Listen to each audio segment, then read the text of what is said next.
kuom jodongo kod rawere ward ma Wasimbeta kaunti ma Migori ywago nok mar dongruok e gweng' ka giseo piny owacho mamalo kod mano mar kaunti ya Migori kuom jwang'ogi. Jodak gi ma Wasimbeta mane wuoye kinde romo mane gibago mar twak e weche dongruok ma gweng'no wacho ni jotelo ma gisebedo ka giyiero ema osebedo ka okonygi e yudo dongruok. Jatend rawere ward ma Wasimbeta Kola wacho ni jotelo osebedo mana ka manyo ombulu kuomgi to bang' koseyiergi to gilal makata dongruok ma gikelo onge. Kola wacho ni onge chenro mag dongruok ma gineno malong'o e gwenge mag Wasimbeta ka bende wacho ni jotelo matich otamo koro ok gibi miyo ombulu kendo.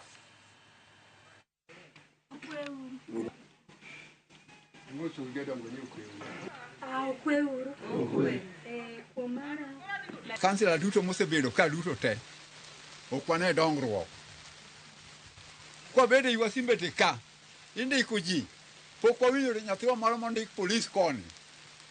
Pok waneno nyathiwa moro modhi e lweny koni. Nenore ni jotelo mosebedo ke yiero ok giwinj ywak jok ma yierogi ka gisekao telo to wigi owil.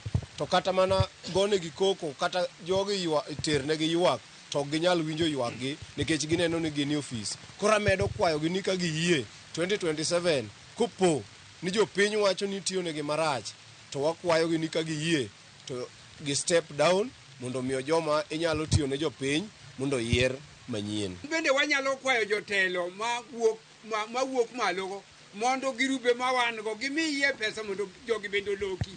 Moko magiyawo machalo kuonde liedo, machalo kuonde ohala matindo tindo to gionge pesa ma ginyalo timo godo gigi. Monde wako dhi e chiro aswekra king'iyo kuonde ma gichunge gichalo gi joma chunge kite manie thim. Wasebedo gi chandruok mokwongo kaka nyithindwa mosomo motieko form 4 ng'ama mak bad gi onge waonge yore mabeyo madwa wuothie kata madwa wuothgo amiyo jotelo kaka wuod rep marwa nderni olokore bungu